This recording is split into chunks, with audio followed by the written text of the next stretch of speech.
अस्सलाम वालेकुम जी। उम्मीद करता हूँ कि आप सब खैरियत से होंगे। आज जो चीज़ हम डिस्कस करने जा रहे हैं वो है professional history taking of gynaecology. ठीक है, थोड़ी सी डिफरेंट होती है एज़ कम्पेयर टू दूसरे सब्जेक्ट्स। ठीक है, और इसकी वजह से स्टूडेंट समझते हैं कि ये बहुत ज़्यादा मुश्किल है, लेकिन ये काफ़ी ईजी है, लेकिन अगर आपको पैटर्न पता होगा। अगर समझनी है तो पूरी वीडियो एंड तक देखिएगा। सबसे पहले जो चीज़ आ जाती है वो है कुछ जनरल चीज़ें हैं जो पहले कंसिडर करनी है। हमने क्या करना है उसमें कि राइट साइड अप्रोच करनी है पेशेंट से। ये चीज़ एग्जामिनेशन में भी याद रखनी है, हिस्ट्री टेकिंग में भी याद रखनी है। ठीक है, उसके बाद हमने इंट्रोड्यूस करवाना है अपने आप को पेशेंट के साथ कि जी मैं इस तरह डॉक्टर हूँ, और या मैं स्टूडेंट हूँ, फाइनल ईयर से हूँ, या जो भी ईयर आपका। ठीक है, उसके अकॉर्डिंग आपने बताना है। और या फिर आप इस तरह भी कह सकते हैं कि मैं उन डॉक्टर्स की जो टीम का हिस्सा हूँ जो कि आपका मुआयना कर रहे हैं। ठीक है, ताकि पेशेंट जो है वो कंफर्टेबल हो जाए। और एक चीज़ याद रखना है कि आपका जो ड्रेसअप वगैरह है वो सारा जो है वो होना चाहिए डॉक्टर्स वाला। आपका ओवरऑल होना चाहिए, ऊपर आपके पास तैत लगा होना चाहिए, प्रॉपरली डॉक्टर वाली लुक आ रही हो। ठीक है, वरना पेशेंट को क्या पता कि वो किसको हिस्ट्री दे रहा है। ठीक है, तो इस चीज़ को आपने जो है कंसिडर करना है। इंट्रोड्यूस करवा लिया आपने अपने साथ, थोड़ा सा ग्रीट कर देना पेशेंट का, अस्सलाम वालेकुम जी, क्या हाल है, कहाँ से आ रहे हैं आप। ठीक है, ताकि वो कंफर्टेबल हो, रिलैक्स होगा। जितना रिलैक्स होगा पेशेंट उतनी अच्छी हिस्ट्री देगा आपको। ठीक है, उसके बाद पेशेंट को फुल अटेंशन देनी है। उसे ये नहीं लगना चाहिए कि डॉक्टर मेरी बात नहीं सुन रहा है, तो लिखने में मसरूफ़ है। ठीक है, तो इंटरेस्ट लूज़ कर जाता है वो। तो आपने इस चीज़ को कंसिडर करना है। और उसके बाद जो है पेशेंट को देखना है कि वो क्या कर रहा है, उसके क्या-क्या चीज़ें हैं व्हाइल टेकिंग हिस्ट्री। आपने उसे ऑब्ज़र्व करना है। ठीक है, कि उसका बिहेवियर ठीक है, कोई साइकोलॉजिकली इश्यू तो नहीं है, उसे ओरिएंटेड है प्रॉपर्ली। तो ये चीज़ें आपने देख लेनी है। उसके बाद आपने बायोडाटा ले लेना है। ठीक है, अगर तो मैरिड वूमेन है, ठीक है, तो आपने उसके हस्बैंड का नेम पूछ लेना है। नहीं तो आपने पूछ लेना है कि आपके वालिद का नाम क्या है, ताकि कोई कन्फ्यूजन वगैरह ना हो अगर सेम नेम के पेशेंट्स आ जाते हैं। ठीक है, उसकी एज पूछ लेनी है, ग्रेविडा पैरा और अबॉर्शन उससे पूछ लेना है पहले, क्या है नहीं है, ये चीज़ें आपने पूछ लेनी है। ठीक है, ये आप हिस्ट्री के अंदर भी ले जा सकते हैं, लेकिन यहाँ पे ही पूछ लें तो इट्स ओके। ऑक्यूपेशन पूछ लेना है कि कोई आप इस तरह की केमिकल फैक्ट्रीज वगैरह में तो काम नहीं करती हैं। ठीक है, आपने जो भी चीज़ है यानी कि आपने उसे रूल आउट करने के लिए ये भी इम्पॉर्टेंट है। फिर आपने जो है उससे पूछ लेना है कि डेट ऑफ एडमिशन क्या है, कब आई, इमरजेंसी के थ्रू आई थी या ओपीडी के थ्रू आई थी, ये चीज़ आपने पूछ लेनी है। और एड्रेस भी आपने पूछना है, यानी कि आपको पता होना चाहिए कि आपके आसपास के जो एरियाज़ हैं उनके अंदर कौन से एरिया में कौन सी बीमारी चल रही है। ठीक है, तो उसे रूल आउट करने के लिए आप उससे एड्रेस वगैरह भी पूछेंगे।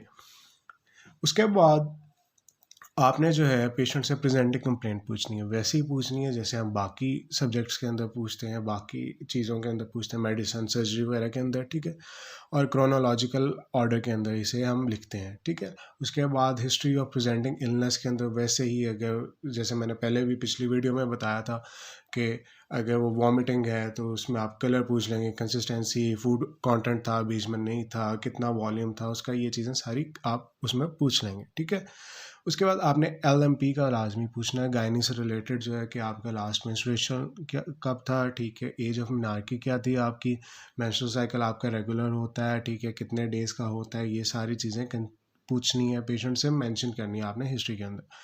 उसके बाद आपने वॉल्यूम पूछ लेना, फ्रीक्वेंसी क्या है, फ्लो क्या है, कितने पैड्स आप चेंज करती हैं। ठीक है, उसकी कंसिस्टेंसी कैसी है, यानी कि वो फ्लूइड टाइप होता है या उसमें कोई क्लॉट्स तो नहीं आते हैं। ठीक है, ये चीज़ें आपने पूछना नहीं है, कोई इंटरमेंस्ट्रुअल ब्लीडिंग या कोई स्पॉटिंग वगैरह तो नहीं होती, ये चीज़ें आपने पूछ लेनी है पेशेंट से। उसके बाद कोई डिस्चार्ज है अगर, तो आपने पूछ लेना है वाइट है, ब्लैक है, किस कलर का है, जिस भी कलर का है वो पेशेंट आपको बताएगा। ठीक है, आपने उसे रूल आउट करना है कॉजेज़ को। ठीक है, अगर डिसमेनोरिया है आपने पूछना है कि आपको कोई दर्द तो नहीं होती ख़ास तौर पे। ठीक है, ड्यूरिंग जो है डिसमेनोरिया के अंदर, यानी कि सेक्सुअल जो है एक्टिविटी के अंदर, या जो जो भी आप इंटरकोर्स के दौरान आपको जो है कोई पेन वगैरह तो नहीं होती। पैप स्मीयर का पूछना है, पैप स्मीयर को आम ज़ुबान में शीशे वाला टेस्ट कहते हैं, सर्वाइकल स्क्रीनिंग के लिए होते हैं। अगर आप शीशे वाला टेस्ट पूछेंगे तो पेशेंट आपको बता सकेगा, वरना शायद पैप स्मीयर का उसे ना पता हो। ठीक है, अगर पेशेंट एजुकेटेड है फिर उसे ऑब्वियसली पता होगा इस चीज़ का।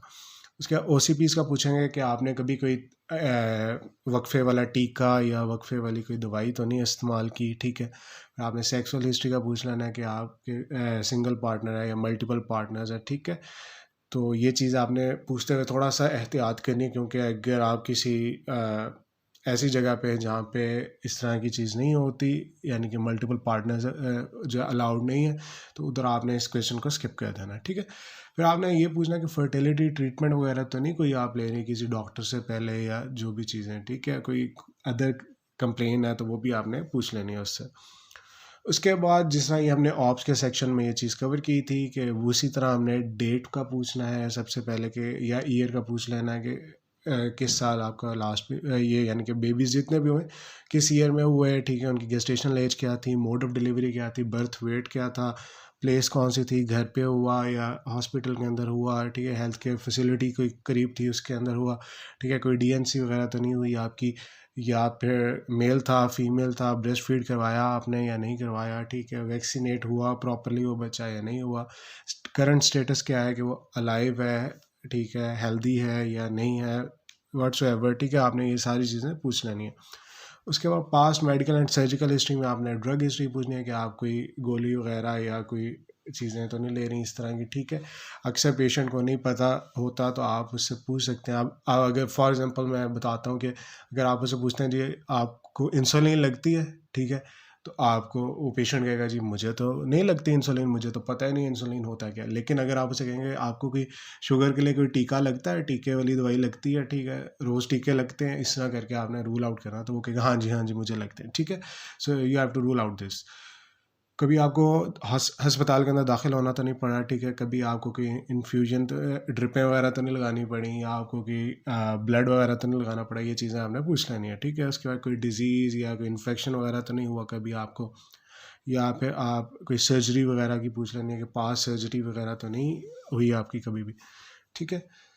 उसके बाद आपने आ जाना है सिस्टमिक हिस्ट्री के अंदर। सिस्टमिक हिस्ट्री के अंदर आपने उससे पूछना है कि आपको कोई दिल का मसला तो नहीं है, ठीक है, ब्लड प्रेशर वगैरह का इशू तो नहीं है। सीएनएस के अंदर आ जाना है। सीएनएस के अंदर आपने उससे पूछना आपको चक्कर वगैरह तो नहीं आते, आँखों के आगे अंधेरा तो नहीं आता, ठीक है, सर में दर्द तो नहीं रहता, ये चीज़ें पूछ लेनी है। उसके बाद आप आगे जो है उससे रेस्पिरेटरी, आपको दमे का मसला तो नहीं है, सांस का मसला तो नहीं है, अस्थमा वगैरह, ये आपने रूल आउट कर लेना। उसके बाद जेनेटो यूरिनरी आ जाता है। उसके अंदर आपने पूछना है कि आपको यानी कि स्ट्रेस इनकॉन्टिनेंस वगैरह इस तरह की चीज़ें आपने रूल आउट करनी है, या कोई प्रोलैप्स वगैरह वो भी आपने पूछ लेना। एंडो से रिलेटेड आपको बहुत ज़्यादा यानी कि आप थायरोटॉक्सिकोसिस वगैरह, आपको बहुत ज़्यादा गर्मी तो नहीं लगती, ठीक है, आपको बहुत ज़्यादा ठंड तो नहीं लगती, ठीक है, हाइपोथायराइडिज्म, इसमें आपने रूल करना है जो भी चीज़ है, ठीक है। डायबिटीज़ रूल आउट करनी है इसके अंदर। जीआईटी के अंदर आप पूछेंगे कॉन्स्टिपेशन, डायरिया, आपको इस तरह की चीज़ें जो हैं वो तो नहीं हुई, कभी वॉमिटिंग तो नहीं होती, ठीक है, ये चीज़ें आपने रूल आउट कर लेनी है। एब्डोमिनल पेन वगैरह इस तरह की चीज़ें। नेक्स्ट में आपने उससे पर्सनल हिस्ट्री, स्मोकिंग या घर के अंदर कोई सिगरेट तो नहीं पीता, ये भी साथ ही पूछ लेना है। उसके अल्कोहल का पूछ लेना आपने, ठीक है, कि कोई आप नशावर चीज़, कोई ड्रग्स, इस तरह की चीज़ें आप इस्तेमाल तो नहीं करती, ठीक है। उसके बाद कोई आपने ड्रग एलर्जी पूछ लेनी है कि कोई दवाई खाने से आपको कोई रिएक्शन वगैरह तो नहीं हो जाता, कोई खाना खाने से आपको रिएक्शन वगैरह तो नहीं हो जाता, ठीक है। और खाने के अंदर आपने हर चीज़ पूछनी है, ठीक है, कि अगर कोई भी यानी कि चीज़ हो जाती है उसके अंदर, लाइक सम पेशेंट्स हैं उन्हें टोमेटो से एलर्जी होती है, कुछ को ग्लूटेन प्रोडक्ट्स हैं उनसे एलर्जी होती है, ठीक है। So you have to do it. उसके बाद आपने लाइफस्टाइल पूछना ना कि किस किस्म का हेल्दी है या आप नहीं है, आप प्रॉपर्ली एक्सरसाइज करते हैं, क्या रूटीन होती है, आप जनरल आप उससे अंदाज़ा लगा लेते हैं। फिर हैबिट्स पूछ लेनी है कि आपकी हैबिट्स हैं वो हेल्दी हैं नहीं हैं, ठीक है, ये चीज़ें पूछ लेनी है आपने। स्लीप का पूछना पेशेंट से कि आपकी स्लीप जो है वो कितने घंटे की होती है, प्रॉपर होती है, रात को बार बार उठना तो नहीं पड़ता है, सोते वक्त पेशाब कितनी दफ़ा आता है, ये चीज़ें आपने पूछ लेनी है। उसके बाद आपने उससे पूछना भूख आपको प्रॉपर लगती है, पहले से ज़्यादा लगती है, कम लगती है, नहीं लगती, ठीक है, कितनी रोटियां खाती हैं, उससे आपने अंदाज़ा लगा लेना, दिन में कितनी दफ़ा खाती हैं। फिर बॉवल हैबिट्स हैं, उसके अंदर आपने पूछ लेना है कि जी आपके जो है वो डायरिया वगैरह तो नहीं है, आपको कोई कब्ज़ वगैरह तो नहीं रहती, कॉन्स्टिपेशन जिसे कहते हैं, कोई आपको प्रीवियस ट्रांसफ्यूजन वगैरह तो नहीं हुई, ये पूछ लेना। फिर family history is quite important, ठीक है, उसमें आपने डायबिटीज़ का पूछना है कि मदर को तो नहीं डायबिटीज़, फादर को तो नहीं है, कि सिबलिंग्स वगैरह को तो नहीं है। उसके बाद आपने पूछना है कि जी हाइपरटेंशन के बारे में पूछ लेना है। उसके बाद ब्रेस्ट कैंसर तो नहीं रहा आपको फैमिली रिलेटिव या फर्स्ट डिग्री रिलेटिव्स के अंदर किसी को, ठीक है। उसके बाद आपने ऑटोइम्यून डिजीज़ का पूछ लेना है किसी को। फिर मल्टीपल गेस्टेशन, कोई कंजेनिटल एनोमली है, कोई एपिलेप्सी है, इस तरह की चीज़ें आपने पूछ लेनी है, ठीक है। उसके बाद फिर से बोलूँगा जो मैंने ऑप्स के अंदर भी बोला था कि मोस्ट सेंसिटिव क्वेश्चन, ठीक है, और इसमें आपने उसका अंदाज़ा लगाना होता है, ठीक है। पेशेंट को आपने डिसरिस्पेक्ट भी नहीं करना, उसका दिल भी नहीं तोड़ना, ठीक है। और आपने जो है उसे चीज़ को भी पूछ लेना। कैसे कि जी आप किधर रहती हैं जी? वो बताएगी, फॉर एग्ज़ाम्पल बता दीजिए मैं इधर इस फलानी एरिया में रहता हूँ।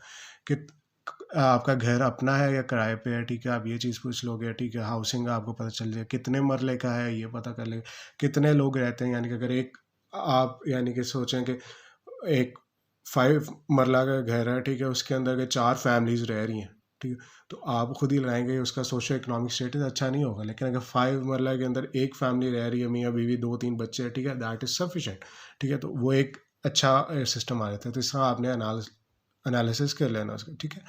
फिर मेंबर्स आ गए, फिर एरिया कितना आ रहा है एक बंदे को, ये चीज़ें आपने कंसीडर कर लेनी है, ठीक है।